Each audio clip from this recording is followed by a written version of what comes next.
people like me. You need people like me so you can point your f***ing fingers and say, that's the bad guy. The undisputed super featherweight champion of the world, Alycia Baumgardner. That's the bad guy. That's the bad guy. That's the bad guy. That's the bad guy.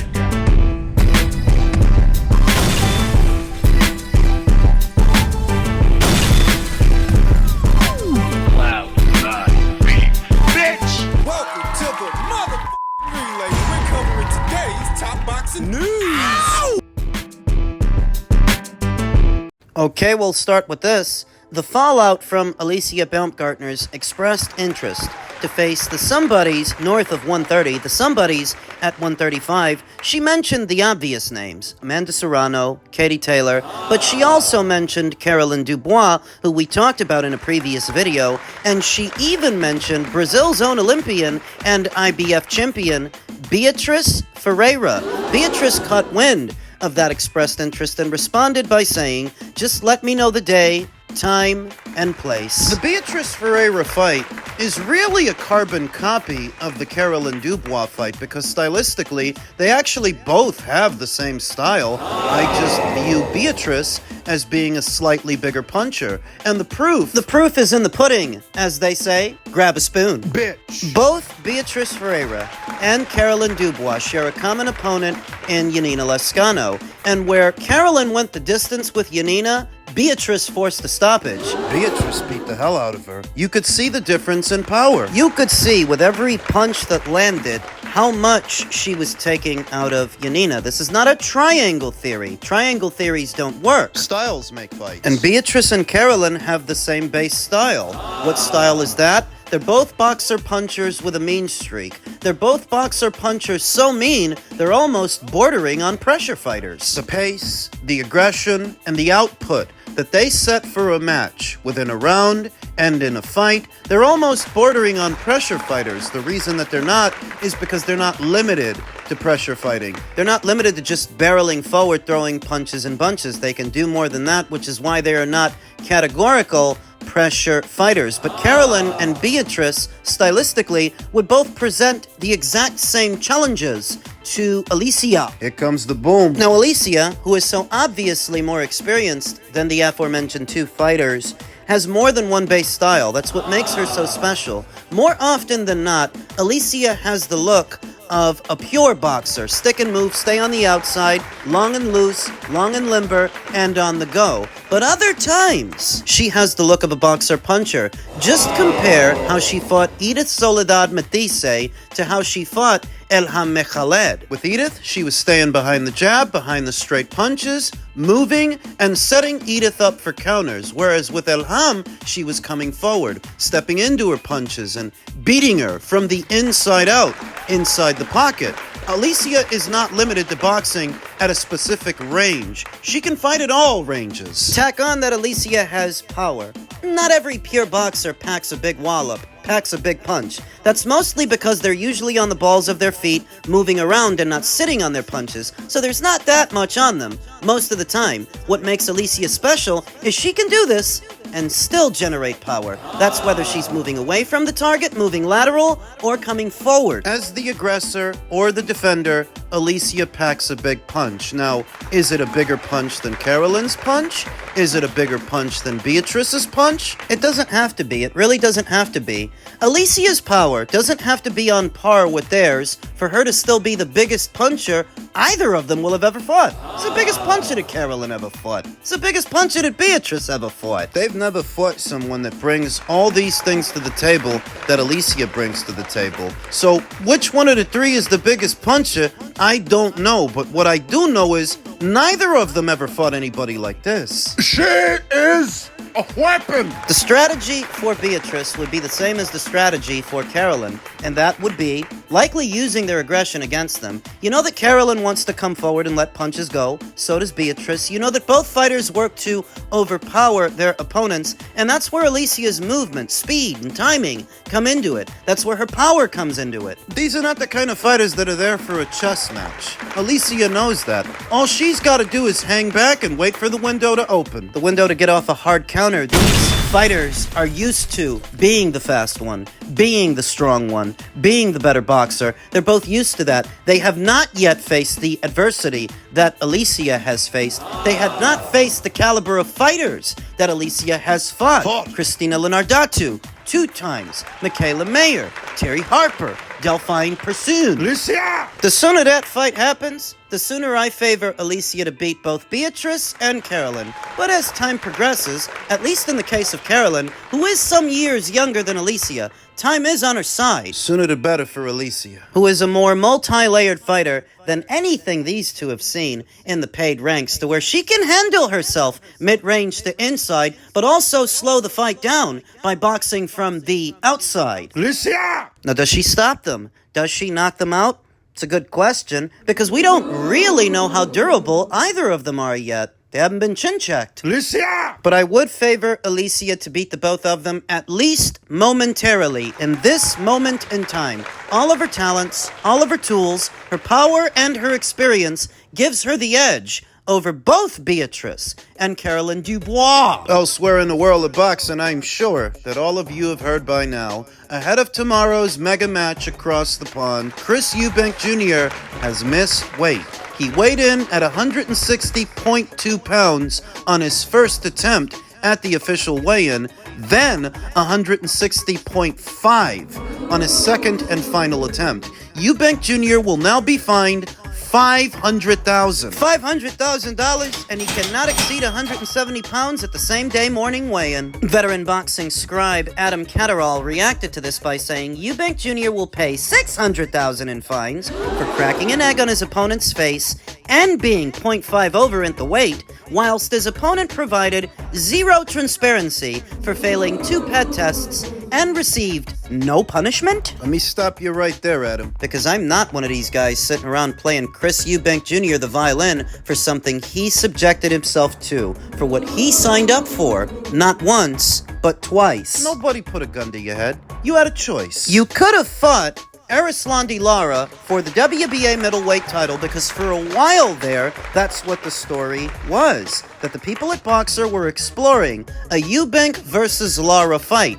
You chose this instead. Chris is not some little boy who's wet behind the ears and needs someone to speak for him. This is a grown man in his mid-30s who made a decision. He made a decision to fight a naturally smaller fighter than he is, knowing that a part of that, weight stipulations, would come attached. That'd be a part of it. So I don't pity him. You may be asking yourself, but why the weight stipulations? Why is that necessary? Because he's fighting someone smaller than he is. You can see it when they stand next to each other.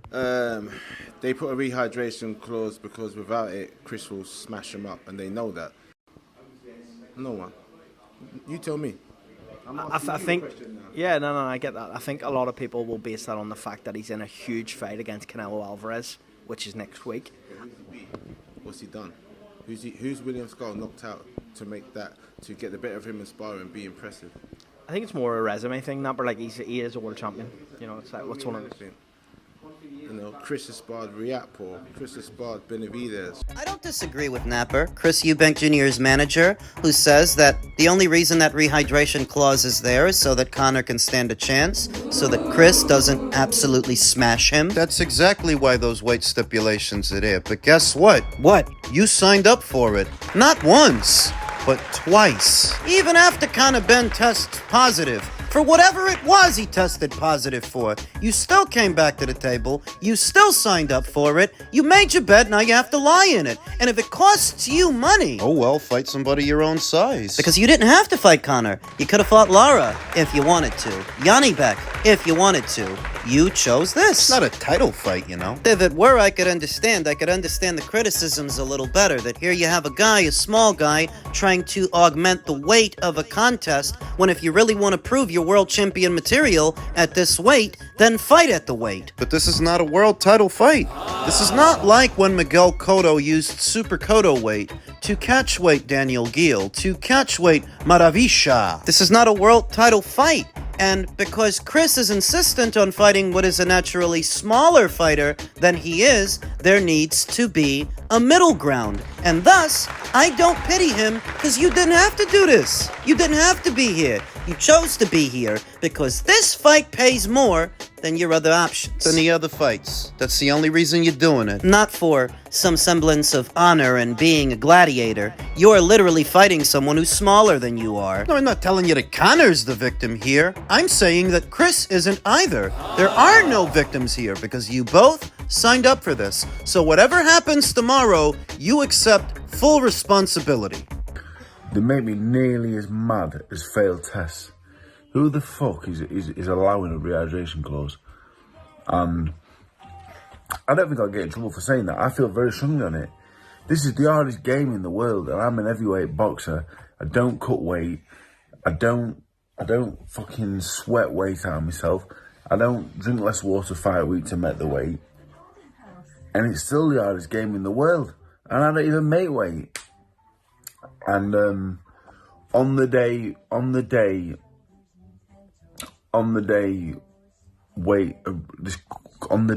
has to weigh this on the morning of the fight or whatever. As a boxer, it offends me that whoever's put this in place. Now Conor Ben's weighing at 156.4. Why the fuck's he weighing at 156.4? I have no idea. Anyone from Sugar Ray Leonard to Manny Pacquiao to Floyd Mayweather to Canelo Alvarez have used weight stipulations in some way, shape, or form. It's not a new invention, it's not new to boxing, and it is not exclusive to this weekend's fight. And the reality of this weekend's fight is it may seem easier to vilify Conor Benn, especially after he tested positive for PEDs. Then the question, Chris Eubank Jr.'s motives. Well, there has to be a reason that you made a decision to fight this same guy, not once, but twice, before and after he tested positive for a banned substance. You still signed on. There were other options on the table. Lara is still free. He's still WBA middleweight champion. Why didn't you pick him? Dave Allen, veteran fighter, is visibly angered by it. The rehydration clause attached to this fight, but you can't pretend it was imposed on Chris when Chris had a choice. You don't have to fight Conor. You want to. You want to fight someone who's smaller than you are,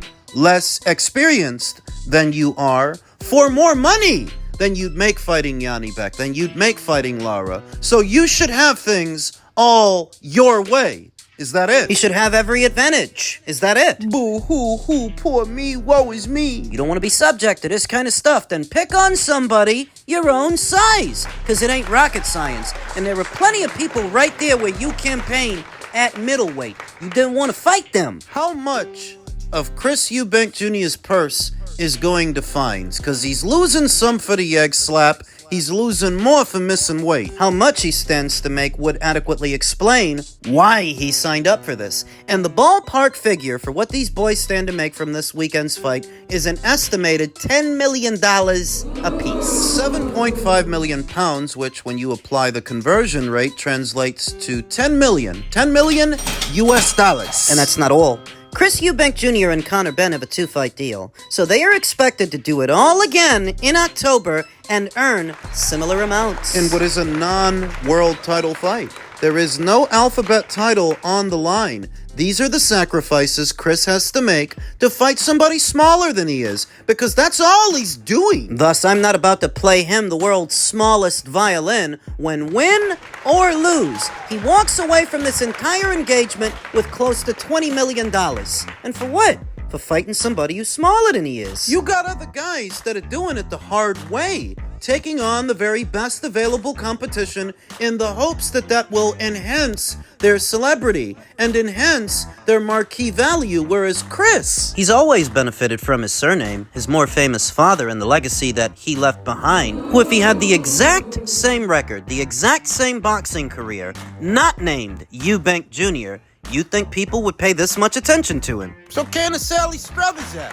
This is what he signed up for. Approximately $10 million for this fight. You know, that's what Dimitri and Artur got to face each other in what was an undisputed title fight after years of reigning as unbeaten champions. That's what they got, 10 mil. Chris is getting that for fighting a guy who campaigned as a welterweight most of his career. I'm supposed to feel sorry for him? Richard Poxon does. Veteran boxing scribe Richard Poxon, who said, "I'm amazed that everyone is standing by whilst fully aware of the physical damage he's doing to himself before he even climbs into the ring and starts taking punches. Plus, he has to hit another weight limit tomorrow. Seems like common sense has left the building." No, it seems like accountability has left the building, because the part you're leaving out is he wasn't held to ransom, he wasn't held at gunpoint, he signed up for this 2 times. Because Conor Ben tested positive for a banned substance wasn't enough to make you walk away. You came back!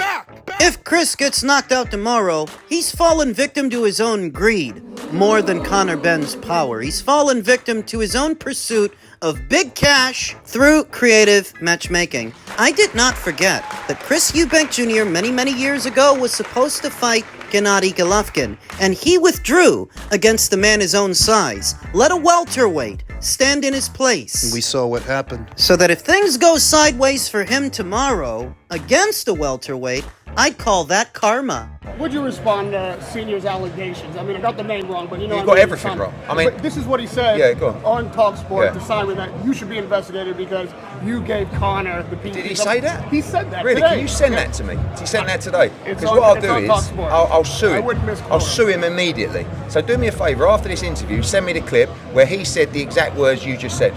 All right? He said Conor's promoter. He didn't say your name. Well, yeah, He said that's you me. should That's be- good you enough. should be Send me the investigated. clip. Chris Eubank Sr. is mentally not stable. How people in the media even allow him in that space is a disgrace. The guy, firstly, the guy is not well. Secondly, the guy really should be here.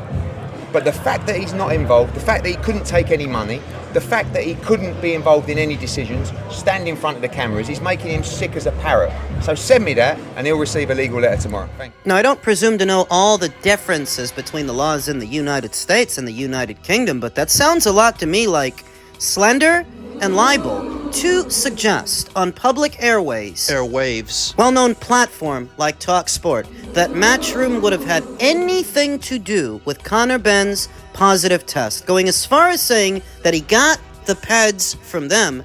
That's defamatory, and Matchroom would have a precedent to then sue for defamation. Do you think they're spending the amount of money that they're spending on VADA testing for their shows with regularity so that you can then turn around and make an accusation like this? So that you can put this on them? They're spending that money on that testing to cover their own ass. I've long maintained that in a sport where doping is tantamount to the industry standard, promoters spending any amount of money on VADA testing is as a means to cover their own ass, that whatever these fighters are doing is on them. We are not responsible. We've done our best to ensure their safety and that all the participants are competing on an even playing field, but beyond that, we are not responsible. Thus, Chris Eubank Sr., however angry he is not at liberty to make an explosive accusation like that one.